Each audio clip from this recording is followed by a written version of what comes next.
Olá, sejam bem-vindos. Vamos falar de felicidade. Será que ela é uma questão de sorte, algo que simplesmente acontece, ou será que é uma habilidade, algo que a gente pode treinar? É exatamente essa a ideia central do livro A Arte da Felicidade, que nasceu de conversas entre o Dalai Lama e o psiquiatra Howard Cutter. E a premissa, olha, é transformadora. Felicidade não é acaso, é treino. E para começar, vamos direto para o coração da coisa. De um lado, a gente tem uma visão bem ocidental, meio cética, como a do Freud, que basicamente dizia que essa história de ser feliz não está no roteiro da vida. Do outro lado, vem o Dalai Lama, com uma ideia completamente diferente. A felicidade não só é possível, como é o grande propósito da nossa existência. É um verdadeiro choque de mundos, né? E é aqui que a primeira grande virada de chave acontece. O livro defende que felicidade não é um bônus, sabe? Não é um efeito colateral de ter sucesso, não. A felicidade é o objetivo principal. É a bússola que guia tudo que a gente faz, mesmo que a gente não perceba. Essa frase do Dalai Lama resume tudo. Ele está dizendo que, no fundo, todo mundo, sem exceção, está sempre se movendo em direção a uma vida melhor, em direção à felicidade. É um impulso tão básico, tão universal, quanto sentir fome ou sede. Tá, mas aí vem a pergunta de US$ 1 milhão, né? Se todo mundo busca ser feliz, por que parece tão difícil de encontrar? Será que depende de ganhar na loteria, de achar a pessoa perfeita? O livro vai fundo para investigar exatamente isso. Pois é. Se a felicidade é o nosso alvo, por que as estratégias mais comuns, correr atrás de mais dinheiro, de mais sucesso, parecem não funcionar tão bem? Acontece que tem uma razão, até científica, para essa frustração toda. E é sobre isso que a gente vai falar agora. O livro conta um caso que é muito poderoso. Imagina só, uma pessoa realiza o sonho de muita gente. Se aposenta super jovem, com a vida financeira resolvida, e o resultado? Bom, depois da euforia inicial, o nível de felicidade dela voltou a ser o mesmo de antes. E agora, em total contraste, olha que história surpreendente. Outra pessoa recebe uma notícia trágica, daquelas que a gente imagina que acabariam com qualquer chance de ser feliz. E, no entanto, essa experiência trouxe uma apreciação tão profunda pela vida que, pasmem, ela se tornou mais feliz. Como isso é possível? A resposta tem nome: adaptação psicológica. Pensa que a gente tem uma espécie de termostato interno de felicidade. Acontece algo incrível e a temperatura sobe. Acontece uma tragédia e ela despenca. Mas depois de um tempo, a nossa mente tende a voltar para o nosso nível padrão de felicidade.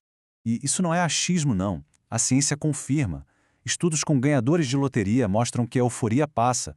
Da mesma forma, pessoas que passam por dificuldades enormes muitas vezes se adaptam e voltam para o seu nível de felicidade de antes. É que a nossa mente, ela se acostuma. Então a grande questão é, se as coisas externas não são a resposta definitiva, onde ela está? E a resposta, segundo o Dalai Lama, está aqui. A verdadeira mudança vem de dentro. O caminho para uma felicidade que dura não é mudar o mundo ao nosso redor, mas sim treinar sistematicamente a nossa própria mente. Mas o que significa exatamente treinar a mente? Para a gente entender, precisamos conhecer essa palavra em tibetano, sem. É um conceito muito maior que a nossa palavra mente. Não se trata só de lógica, de pensamento. Sem engloba tudo. A psique, o espírito, os sentimentos, o coração. É treinar esse nosso ser interior por completo. E como funciona esse treinamento na prática? O processo é bem direto. Primeiro, a gente aprende a observar a própria mente. O que está acontecendo aqui dentro? Quais pensamentos e emoções nos fazem mal e quais nos trazem paz? A partir dessa consciência, a gente faz uma escolha. Vamos diminuir o que nos prejudica e ativamente cultivar o que nos faz bem. E o interessante aqui é que essa classificação não tem a ver com ser bom ou mal, é totalmente prática. Um estado mental negativo não é um pecado, ele é chamado assim porque simplesmente destrói a nossa paz. E por outro lado, um estado positivo como a compaixão não é só uma virtude para mostrar para os outros, é uma fonte direta de bem-estar e tranquilidade para a gente mesmo. Ok, mas peraí, focar tanto na própria felicidade, isso não é uma atitude meio egoísta? A gente não corre o risco de se tornar indiferente ao sofrimento dos outros? A resposta do Dalai Lama para essa questão é um sonoro e enfático não. Muito pelo contrário, tanto a ciência quanto a experiência de vida mostram que é justamente o oposto. Geralmente, as pessoas mais infelizes são as que estão mais fechadas em si mesmas, mais focadas nos próprios problemas. E esse gráfico ilustra isso perfeitamente. No estudo clássico, os pesquisadores deram um jeitinho de deixar um grupo de pessoas mais feliz, por exemplo, fazendo elas encontrarem dinheiro na rua. Depois, observaram se elas ajudariam um estranho que precisava de algo. O resultado? Como dá para ver, as pessoas que estavam de bom humor ajudaram muito, mas muito mais. A felicidade gera generosidade. Então, fica claro, a felicidade, longe de ser egoísta, nos torna pessoas melhores para os outros. Pessoas mais felizes tendem a ser mais sociáveis, mais criativas, aguentam melhor os problemas do dia a dia e, o mais importante, são mais amorosas e generosas. A nossa felicidade pessoal se espalha e beneficia todo mundo ao redor. Pensa numa situação bem cotidiana, tipo um engarrafamento. Se a gente está de bom humor, tranquilo e um carro dá seta para entrar na nossa frente, é bem provável que a gente dê a passagem numa boa. Agora, se a gente está estressado, de mau humor, a tendência é fechar o espaço, né? O nosso estado interno vaza para as nossas ações no mundo.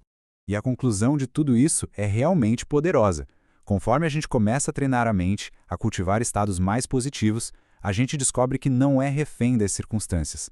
A gente percebe que o segredo da nossa própria felicidade, do nosso futuro, está em grande parte nas nossas próprias mãos. E essa ideia dá um poder e uma liberdade imensos. E para a gente terminar, fica uma reflexão. Se a felicidade pode começar com os nossos pensamentos, qual é um pensamento, por mais simples que seja, que sempre traz uma sensação de bem-estar? Pense nisso. Identificar esse pensamento já é o primeiro passo da jornada.